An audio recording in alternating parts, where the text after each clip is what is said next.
Selamat pagi, salam sehat buat anak kelas 10 MIA 1, 10 MIA 2, dan 10 IIS. Bagaimana kabar kalian anak kelas 10? Bapak harap kabarnya baik dan sehat selalu. Berjumpa lagi dengan Bapak Jusman Saragi dalam pembelajaran agama Katolik. Pada pagi hari ini kita akan memasuki pertemuan kita yang ke-13 dengan judul materi Allah Tritunggal dan Roh Kudus. Pertama sekali kita harus mengetahui mengapa Allah dikatakan Tritunggal dan Roh Kudus.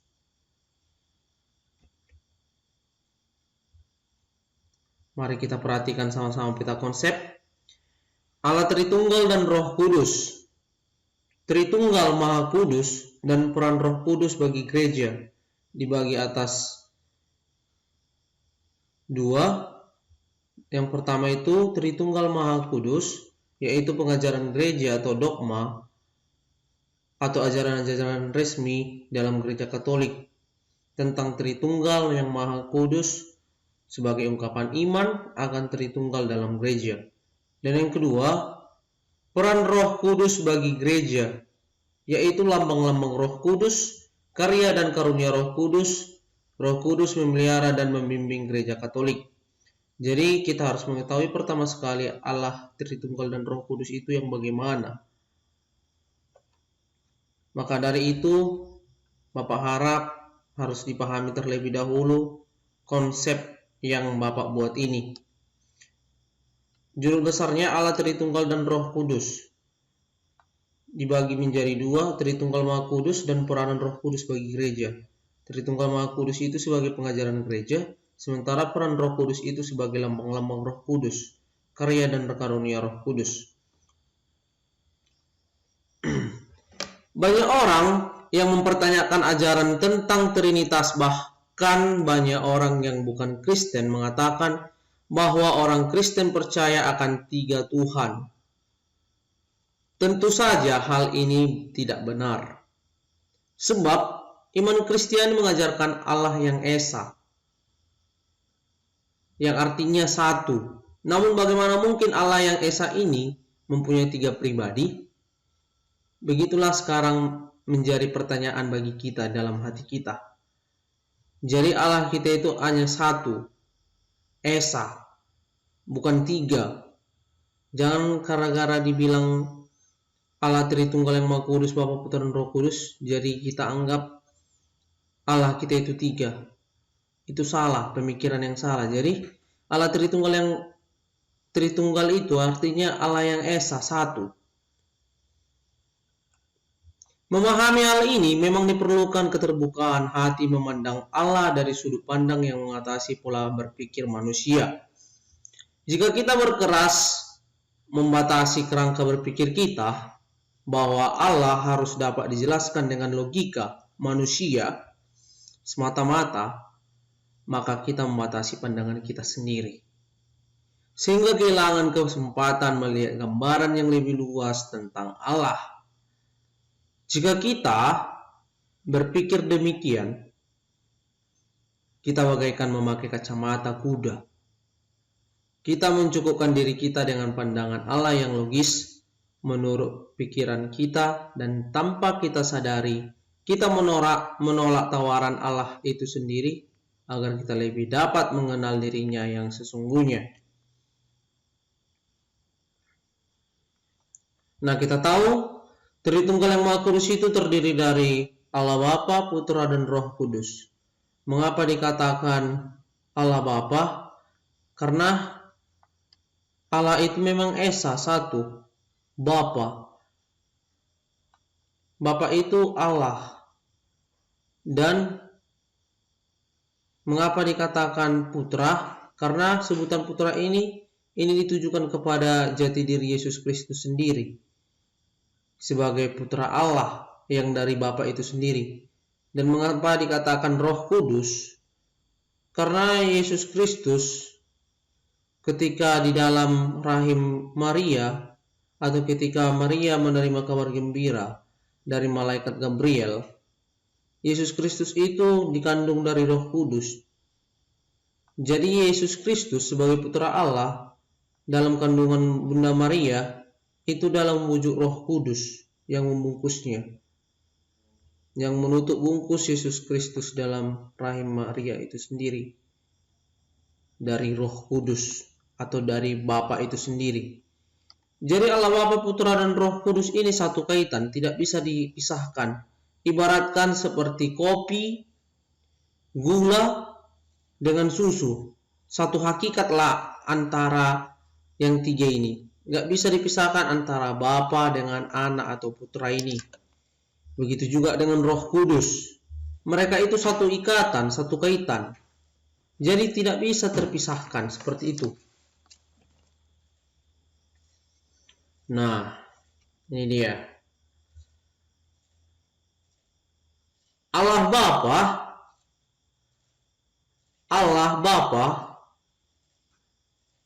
ini Allah Bapa, Anak atau Putra dan Roh Kudus. Jadi Allah itu satu, Esa. Jadi Tuhan kita satu, begitu ya. Allah itu terdiri dari 3 bagian. Allah Bapa, Putra atau Anak dan Roh Kudus. Jadi seperti yang Bapak sampaikan tadi, mereka ini satu ikatan, satu hakikat yang disebut dengan Allah. Allah Bapa, Putra dan Roh Kudus, dan tidak bisa dipisahkan antara satu dengan yang lain. Jika ada Bapa, berarti ada Anak.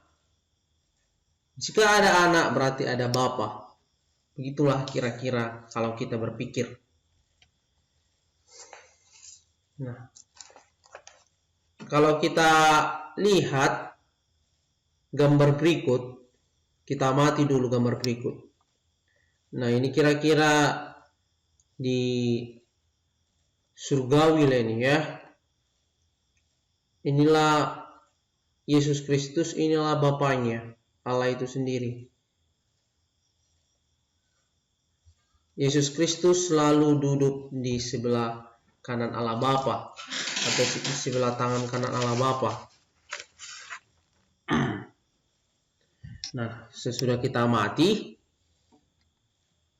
kita tahu bahwasanya Allah Tritunggal merupakan rangkuman dari seluruh iman dan ajaran Kristiani. Iman kita akan Allah Tritunggal bukanlah titik pangkal, melainkan kesimpulan dari rangkuman seluruh sejarah pewahyuan Allah serta tanggapan iman manusia.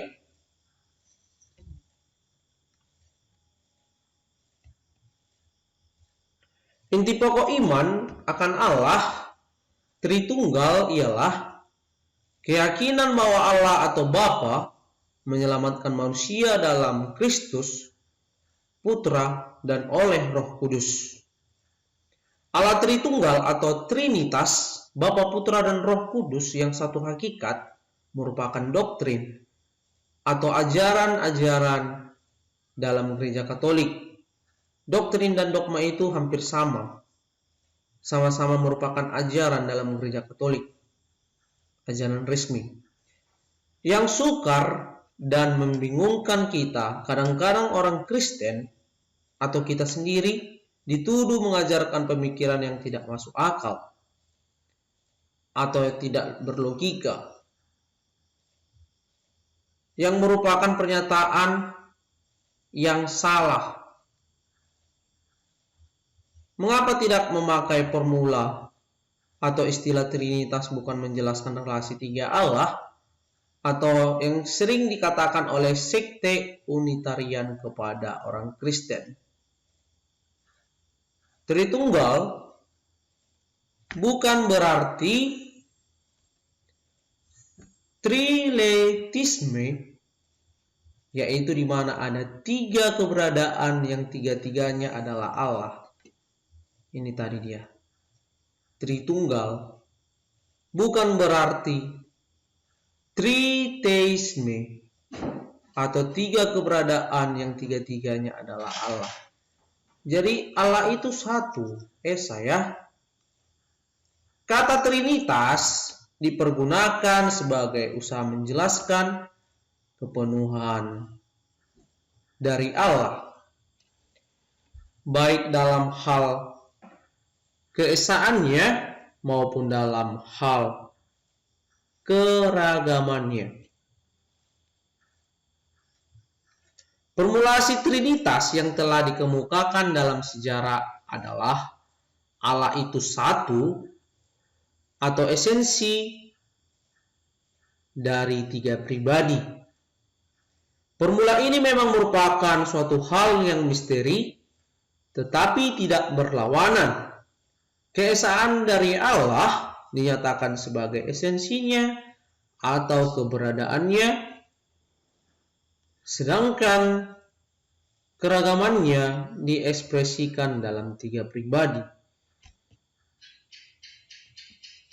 Tiga pribadi yaitu Allah Bapa, Putra, dan Roh Kudus. Inilah Trinitas yang merupakan satu hakikat dan yang tidak bisa dipisahkan.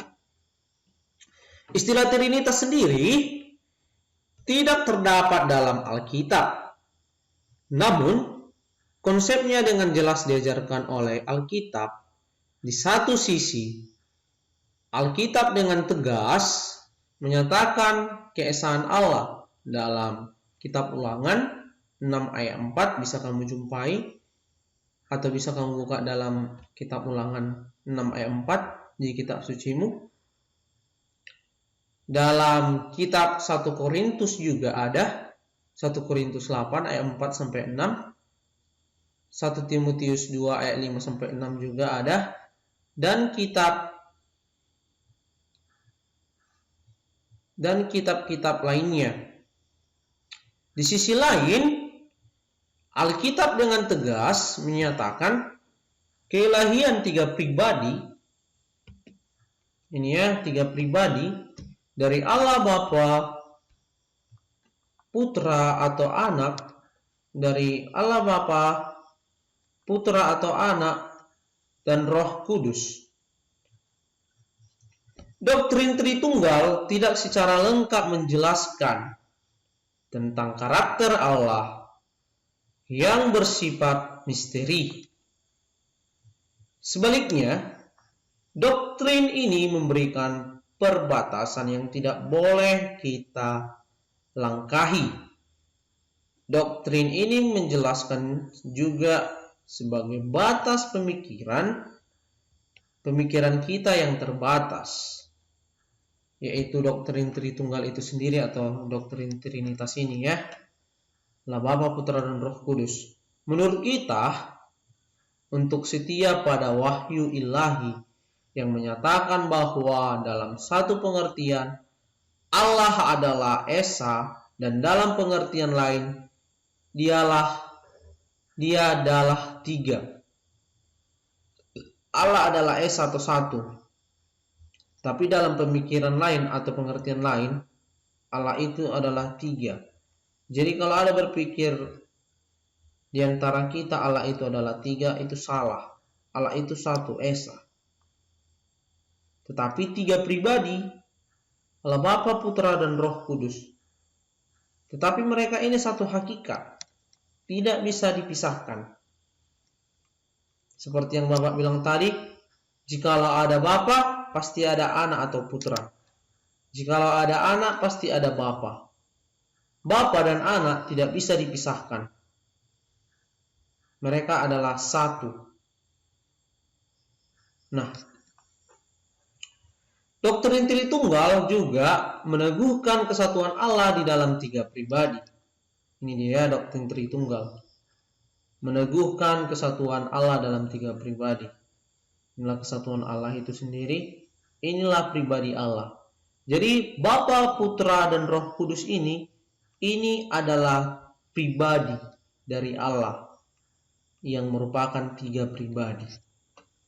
Doktrin Tritunggal juga bukan merupakan suatu kontradiksi atau yang berlawanan. Allah memiliki satu esensi dan tiga pribadi. Satu esensi, perlu dipahami ya, satu esensi, yaitu Allah itu sendiri, tetapi memiliki 3 pribadi yang di dalamnya satu hakikat. Alkitab meneguhkan baik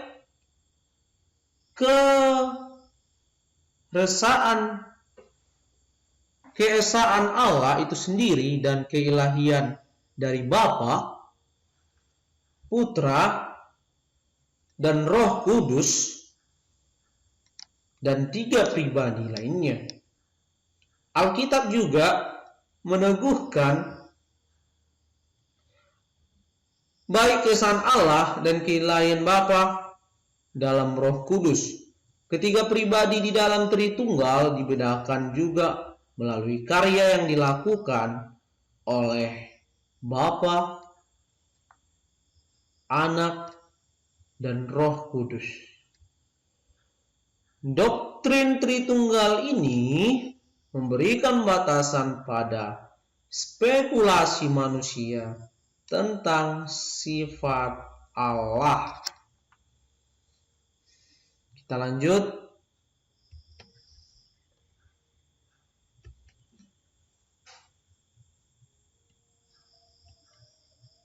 Baik, kita masuk dalam satu konsep lagi, yaitu Allah dan manusia. Allah menjelma menjadi manusia. Di dalam Alkitab juga dikatakan dalam Yohanes 1 ayat 1 dikatakan bahwasanya pada mulanya adalah firman. Firman itu adalah Allah dan firman itu bersama-sama dengan Allah. Jadi Allah mewahyukan dirinya menjadi manusia, yaitu Yesus Kristus sendiri, Putra Allah atau anak Allah itu sendiri yang menjelma menjadi manusia. Jadi manusia menanggapinya atau menanggapi Allah dengan iman atau kepercayaan yang dimiliki oleh manusia itu sendiri. Jadi itulah yang dimaksud dalam konsep antara Allah dan manusia ini. Allah mewahyukan dirinya menjadi manusia, manusia menanggapinya dengan iman atau kepercayaan. Oke, kita lanjut. Nah, pengajaran gereja tentang dogma dan Tritunggal Maha Kudus. Nah, pertama sekali, yang pertama itu Tritunggal adalah Allah yang satu. Jika kita lihat dalam Katekismus Gereja Katolik, dikatakan bahwa pribadi ini tidak membagi-bagi kealahan seolah masing-masing menjadi sepertiga. Namun, mereka adalah sepenuhnya dan seluruhnya. Bapa adalah yang sama seperti Putra, Putra yang sama seperti Bapa, dan Bapa dan Putra adalah yang sama seperti Roh Kudus. Ya, poin pertama yaitu satu Allah dengan kodrat yang sama. Nih, kita flashback ke belakang lagi. Nah, satu Allah dengan kodrat yang sama. Kodrat Bapa, Anak, dan Roh Kudus. Makanya Bapak bilang tadi, Allah itu satu esa. Tetapi tidak bisa dipisahkan satu hakikat. Ibaratkan kopi, susu, dan gula. Jika mau enak kopi tersebut, haruslah ada susu dan gula. Begitulah diistilahkan Trinitas Yesus Kristus ini. Ibaratkan kopi, susu, dan gula.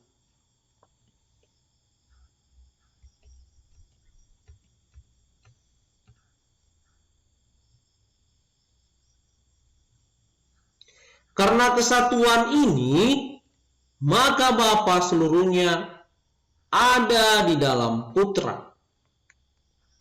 Seluruhnya ada dalam Roh Kudus. Putra seluruhnya ada di dalam Bapa, dalam Putra seluruhnya ada dalam Roh Kudus. Roh Kudus ada seluruhnya di dalam Bapa dan seluruhnya di dalam Putra. Yang artinya, jikalau ada Allah dalam pribadi Bapa, di situ ada anak atau putra Allah itu sendiri. Dan di situ juga ada Roh Kudus. Nah, ketiga pribadi ini juga, flashback lagi ya. Ketiga pribadi ini juga berbeda secara real atau sama lain. Berbeda atau sama satu sama lain. Yaitu di dalam hal hubungan asalnya, yaitu Allah Bapa yang melahirkan Allah Putra yang dilahirkan oleh Roh Kudus dan yang dihembuskan.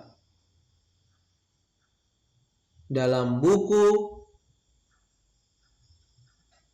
Katekismus Gereja Katolik nomor 254.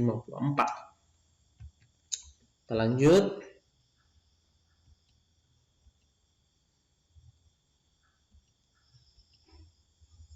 Baik. Itu tadi poin yang kedua ya. Tentang ketiga pribadi antara Allah Bapa, Putra, dan Roh Kudus ini berbeda secara real satu sama lain. Poin yang ketiga, ketiga pribadi ini berhubungan satu dengan yang lain.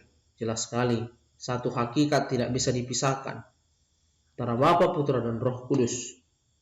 Perbedaan dalam hal asal tersebut tidak membagi kesatuan Roh Kudus atau kesatuan ilahi, namun malah menunjukkan hubungan timbal balik antara pribadi Allah tersebut. Bapa dihubungkan dengan Putra, dengan Bapa, dan Roh Kudus dihubungkan dengan keduanya. Dan hakikat mereka adalah satu. Ini ya, hakikat mereka adalah satu. Allah Bapa, Putra atau Anak, dan Roh Kudus. Hakikat mereka adalah satu, yaitu Allah itu sendiri. Dalam buku Katekismus Gereja Katolik, jika kamu punya Katekismus Gereja Katolik, bisa kamu buka Katekismus Gereja Katolik nomor 255. Gitu ya. Oke, kita lanjut. Nah,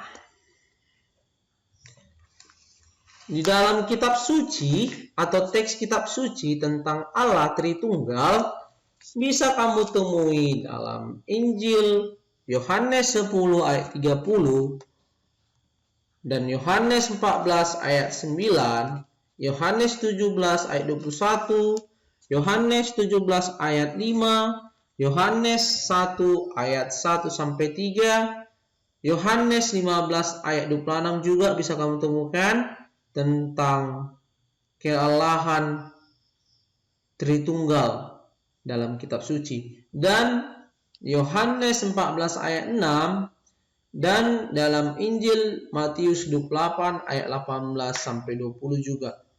Di sana bisa kamu temukan tentang Tritunggal atau pribadi Yesus Kristus dalam kitab suci, dalam Injil Yohanes yang Bapak sampaikan tadi. Nah, istilah Tritunggal Maha Kudus dapat dipakai oleh gereja untuk mengungkapkan relasi atau hubungan kesatuan antara Bapa, Putra, dan Roh Kudus. Tetapi apa yang diwartakan gereja sesungguhnya berdasarkan pada sabda dan pengajaran Yesus sendiri yang kemudian diteruskan oleh para murid-muridnya atau para rasul atau ke-12 murid, Kesatuan Tritunggal itu kadang-kadang hanya tersebut kesatuan Bapa dan Putra dan Roh Kudus, tetapi bisa juga ketiganya disebut bersamaan. Ya, ketiganya disebut bersamaan.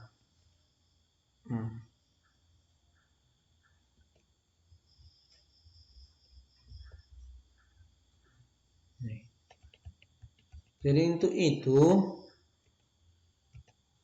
tentang pribadi Tritunggal atau pribadi Allah itu sendiri dalam kesatuan Bapa, Putra, dan Roh Kudus bisa kamu temukan dalam Injil Yohanes 10 ayat 30, Yohanes 14 ayat 9, Yohanes 17 sampai 21 dan seterusnya seperti yang Bapak sampaikan tadi. Seperti itu ya. Nah, baik anak-anak kelas 10, untuk tugas pada pagi hari ini ada 2 soal. Yang pertama, jelaskanlah dan terangkanlah apa yang dimaksud dengan Allah Tritunggal, yaitu Allah Bapa, Putra, dan Roh Kudus. Jelaskan berdasarkan pemahaman kamu. Yang kedua, jelaskanlah makna dalam kitab suci yang menyatakan tentang jati diri Yesus sebagai Allah Tritunggal. Ini jadi kamu bukalah di rumah dalam Injil Yohanes 10 ayat 30. Temukanlah makna jati diri Yesus sebagai Allah dan Tritunggal itu sendiri.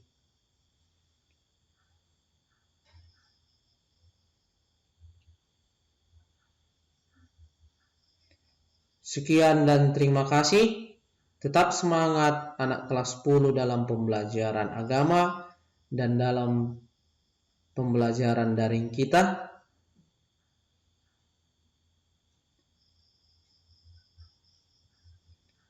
Selamat pagi.